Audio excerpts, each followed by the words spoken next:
appreciate that. I don't have very much. I love it. Yeah. Gotcha. Hey guys, welcome to Blended Kingdom Families. My name is Vanessa Martindale, and this is my husband Scott, and we're the founders of Blended Kingdom Families. We are so excited to be with you today and bring you an amazing topic. We are going to talk about winning at step parenting. What? Yes, one of the more challenging parts of blended families, but we're going to literally dive into some details on, beginning expectations, the first 4 years, and maybe 4 years and beyond. But it is the essence of what blended families are. Absolutely. You are merging two adults with pre-existing children, and all of a sudden you're a step family. You're a blended family. Yes. And all of these things are coming together, the colliding together, and we need to prepare the colliding together, and we need to prepare for them. So we're going to kind of talk about the pre-marriage expectations first. So as you were preparing to get married, maybe even before you met me, yes, as you looked at the concept of, I'm going to be a blended family, your son was going to have a stepfather. What were your expectations? What were your maybe dream expectations? What were your on the ground expectations? Kind of just talk me through that. Yeah. I would say my expectations were, I knew that I wanted this family dynamic, my marriage, relationship, I wanted it to be different. Yeah. Prior to getting married, I prayed for this new spouse that God was going to put in my life and that was going to be the step parent to my son. And with that came the expectation that I wanted a God-fearing leader to lead me and my son. I wanted someone that was going to lead us in prayer and just, help, be that leadership for us and for our family. I think some of the expectations were, some of the false expectations were, comparing it to my previous marriage. Yeah. Coming in with, this isn't going to happen, and we're not going to do this, and that's you had your list ready. Yeah, I had my list ready. But once getting into our marriage, and even when we were dating, there were some things that came up, and I was like, whoa, wasn't expecting this. And we had to work through those things and talk through those things. Yeah. I can honestly say that if you have your list ready, that be prepared for that to change, because absolutely. Marriages, step families, they're never done based upon a checklist. They're never going to be, this is done, this is done, this is right, this is right.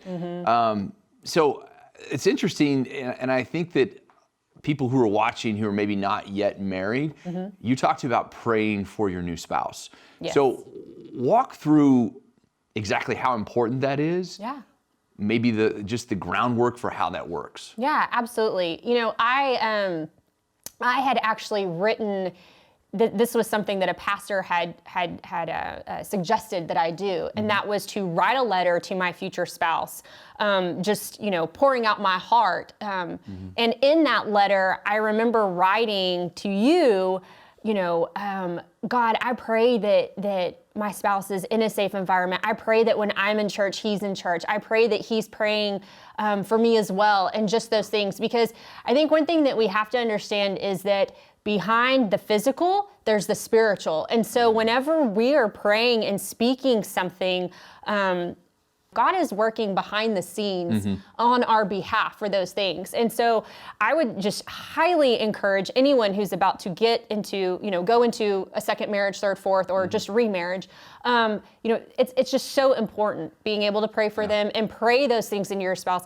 God, I pray that you're forming him into the amazing leader that you designed him to be, and just speaking those things into you, into them. Yeah.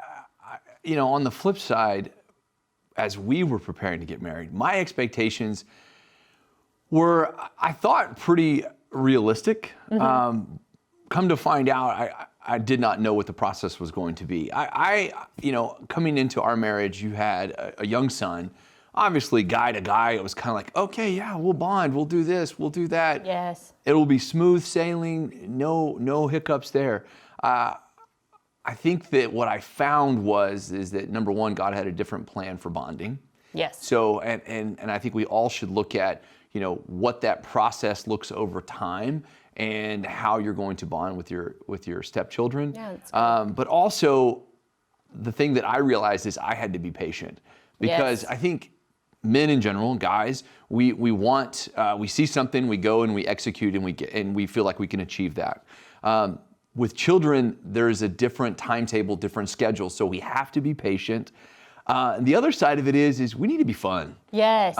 Yes. When you're bonding with your stepchildren, remember, children bond around fun activities. They like to go to the park. They like to go to amusement parks. They like building Legos. They like doing things that are fun. And as parents, we may not always have the time to do that or feel the energy to do that. Sure. But understand that you didn't have that biological time with your child from birth to then. So you're coming in kind of the middle of the process. And if you want the child to bond with you, you have to insert fun. Almost like a dating relationship. We didn't bond over, and we didn't decide to get married over completely seriousness. No, just all about the check boxes. Right. We went out and we had fun. Absolutely. And we enjoyed life together. And I think more step parents need to look at their children and go, okay, let's start off by having fun, and then see where it goes too. Absolutely. So let's now look at you're married to the first 4 years. Okay, so no matter what the age of the child is, whether they're an infant, a toddler, a teenage, a young, what do they call it? Preteen, tween? A tween. Or a teenager, or even an adult child. So my first concept is that let the child set the pace. That's good. We cannot, as step parents, determine how the relationship is going to flow and at what pace it's going to go. Sure. So Vanessa, kind of chime to your thoughts here in terms of what the pace looks like. I think the pace is exactly what you said, what the child sets it to be. I think at any point, if we try to control that as the step parent, trying to control what that relationship is going to look like.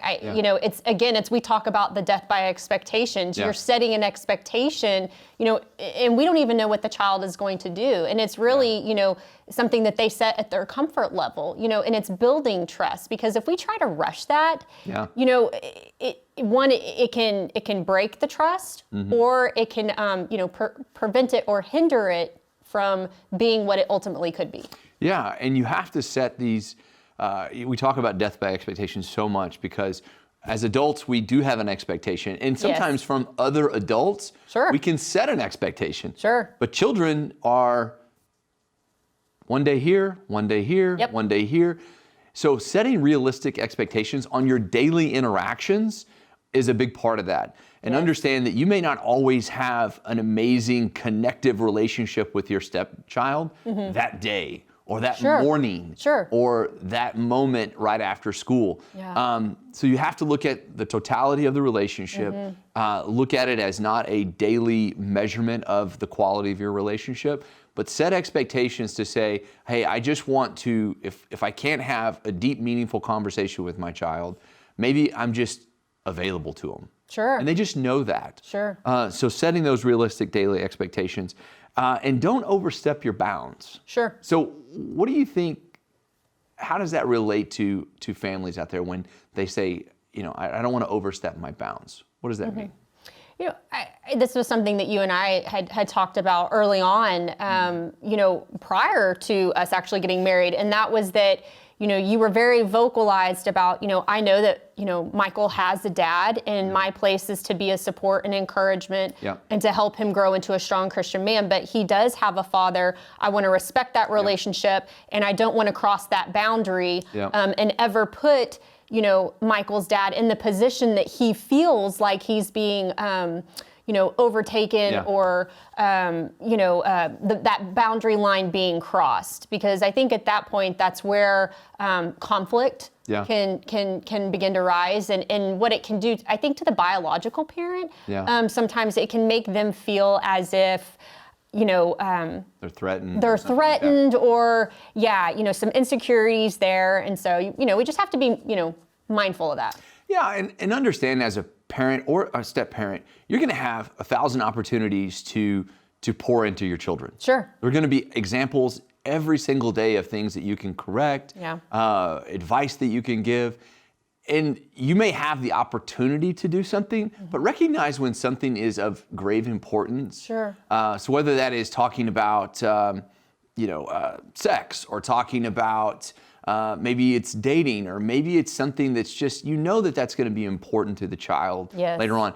Even though you have the ability to communicate it, sometimes you can leave that to the biological. Sure. And I would even go so far as to say, hey, the child had, as you talk to the biological father or talk to the biological mother, hey, the child kind of mentioned this, and I really feel like that's your spot. Sure. And it's an amazing gift that you can give, because as parents, we all want to pour into our children. Sure.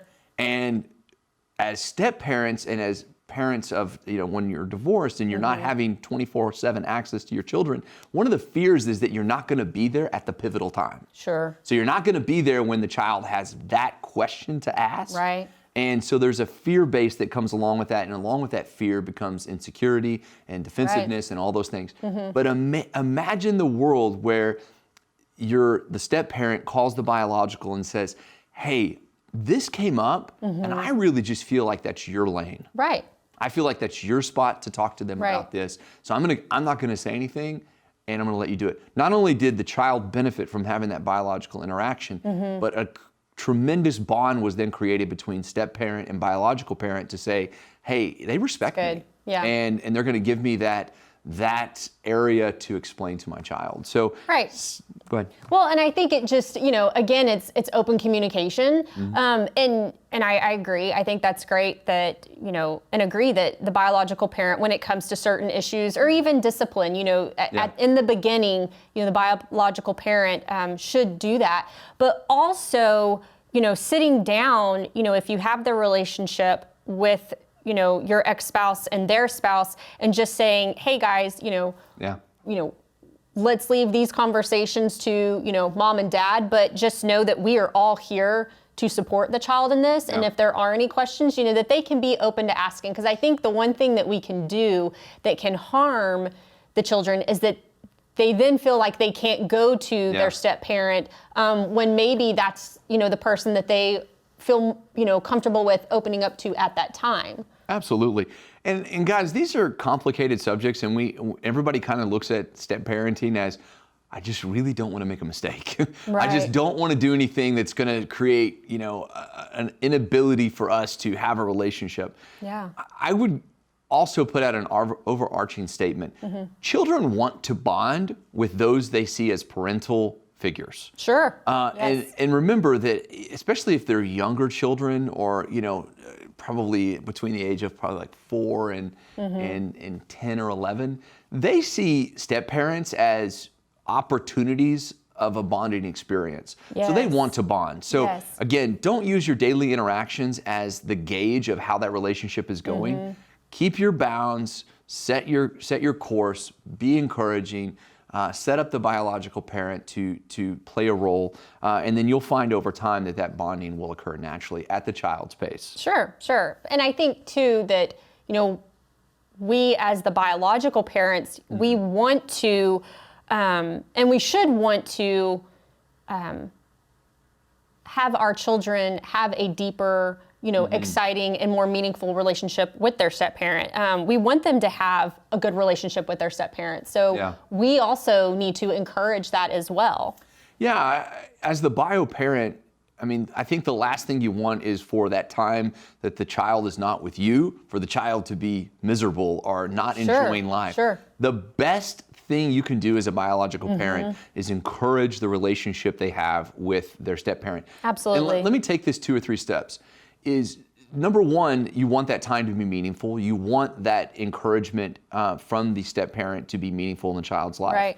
The other thing that you want is that new marriage with your ex-spouse to last. Yes. The last thing you want for your child is for the child to experience yet another divorce. Right. And one of the things that you can do is encourage the relationship with the step parent. Yeah. Speak life into that relationship. It will make the child's life tremendously more enjoyable. Absolutely. And we were talking about the 3 E's. You guys, you've heard us talk about the 3 P's. We also have the 3 E's. And so it's encourage, excite, and elevate. And so you want to encourage your children to spend time with them. You want to get them excited about spending time with their step parent. You want to elevate the step parent to do this as well, and for the children to go to them. The stronger relationship that they have with their step parent, the stronger of a family unit that you're going to have. Yeah. And ultimately, the stronger relationship that they can have with their step parent, the stronger that child is going to be. Yeah. Whenever as adults, when we try to limit or we try to control, again, it's that pride. It's like scripture says in Proverbs 16:18, pride goes before destruction, a haughty spirit without a fall. So we as biological parents, we really have to humble ourselves and not foster that haughty spirit that's arrogance, but just humble ourselves and be like, you know what?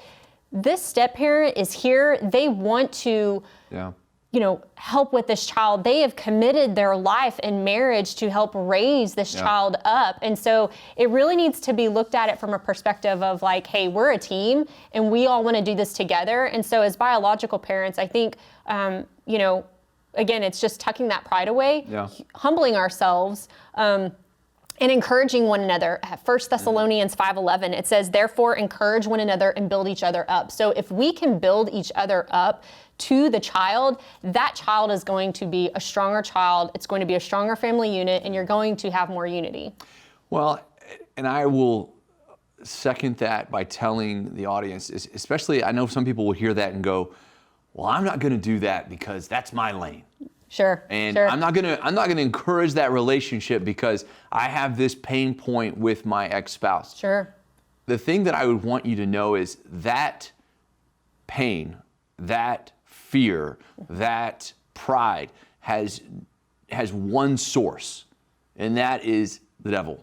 And he is the one who makes you feel that way. Mm-hmm. There is nothing about that encourages a strong stepchild. Sure. Nothing that encourages him or her to develop in a healthy way. Yeah. That is where that comes from.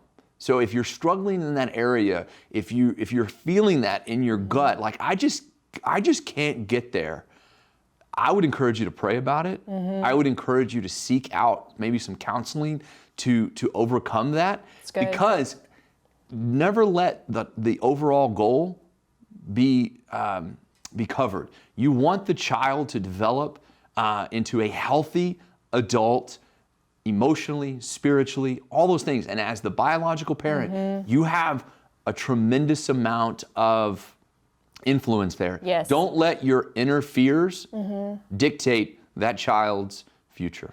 Well, and I love, I believe it's Pastor Jimmy that says this. Pastor Jimmy Evans says, the spirit of fear is a prophet of hell. Yes. And, fear is not something that God created. We were not created to fear. We were created to praise Him. We were created to worship Him. So anytime we have that fear or we're feeling that overwhelming, insecurity or whatever that is, we have to understand that that is not from God. That's from the enemy. And the enemy will use that to keep you from your blessings. The enemy will use that to keep you from experiencing this amazing relationship with your stepchildren or in the family unit or with your ex-spouse. And so at the end of the day, that's his tactic. Yeah. It's to get you to mistrust the heart of God, but to get you to mistrust one another and bring in that disunity into the family unit. Absolutely. And guys, this is a lot of what we're talking about in that first 4 years from marriage to the first 4 years. And there's a lot of struggles that are going to be involved there. Yeah. But as we progress forward, I know we've been married close to 7 years. Yeah. 7 years. So obviously, I was about to say, you better get that right. I'm going to get it close. But over the last 3 years, we've seen other challenges that have come up. Sure. Because there has been a base of relationship created. Sure. We do understand each other in the household, but there's still more that develops. And I would say this because the child is developing. Absolutely. The child is getting older. Yes. The child is getting, sometimes their own ideas, their own feelings that they can get, especially in those teenage years. Right. So one of the things that I want to point out is there are still going to be disappointing expectations. Oh, sure. Don't think just because you've created a base for 4 years that child is going to follow the same pattern forever. Yes. Because they have the whims of what day it is, and they don't really pay attention to that concept. So make sure you're managing your expectations. Understand that children are unpredictable. Right. They are unpredictable to that point. And another thing is really start to cherish the victories. Yes. You've Celebrate gone the through victories. the struggles. You've seen a lot. You've experienced a lot. Cherish those times when you are victorious in that step-parent relationship. Absolutely. And I think it's important for the biological parent to celebrate them, to celebrate one another. Yeah. You know, hey, we did this today, or hey, you know, our stepson came and talked to me about this, and it just opened up a whole, you know, new conversation. And, you know, that's exciting. That's exciting for them. That's exciting for the step parent. And we should want that. You know, I understand everyone's situation is not good. So, you know, there may be some issues with a biological parent or step parent where, you know, there could be some type of, you know, mental illness, or, you know, it's just not a healthy environment. You know, we understand that, but. No, I love the idea. Yeah. You know, again, and I always look at ways that you can inject the most impact. Yeah. And if you're watching this and you're a biological and you're thinking, you know, how can I improve my step-parent, my relationship with their step-parent? Yes. I would point out a couple of things. Number one, the step-parent volunteered and chose to be a step-parent. That was not easy. It is not a simple process. They are fighting battles that you don't have to fight as a biological. You want to insert victory here, call them, text them, and tell them thank you. Say thank you for doing what you're doing, for making that choice to pour into my child. Yes. If you want to talk about reverting the course of what the future will hold, Yes. try doing that. Another thing you can do as a step parent is communicate the struggles that you're having with the child to the biological. Let them get a buy-in to you to what the direction's going to be. So if the child is struggling in school and they just can't seem to get algebra right, and I didn't do that either. I didn't get algebra right either. I don't think any of us got that right. But let's just say that there's a problem and grades are falling, and so you're at your house and you're trying to get a better study pattern. So call the biological and say, hey, listen, this is what I'm struggling with here. Yeah. Why don't you help me insert your parenting style? Help me parent our child better together. Yes. And again, that buy-in, that back and forth will create a stronger bond. No, that's great. I think, you know, the more that we can encourage the step parent and just say, hey, you know, they respond well to this, not to this. How can I help you? What struggles are you having right now with, you know, bonding with our child? You know, is there anything that I can help you with? You know, what is it that you're feeling? And just help them walk out that process. Again, you know, there shouldn't be any fear, you know, that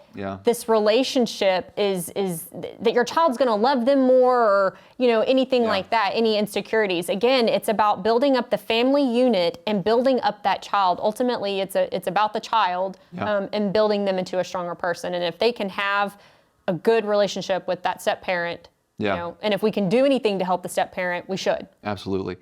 And again, all of these things are coupled together, and we know that family dynamics change over time. Yeah. So a lot of times there are biological children that are inserted into the step-parent relationship. Right. Families are going to have more children. I think as step-parents, one thing I would tell you is, number one, try to get equal time with stepchildren and biological children. Treat them the same, and know that the child is watching that interaction. Yeah.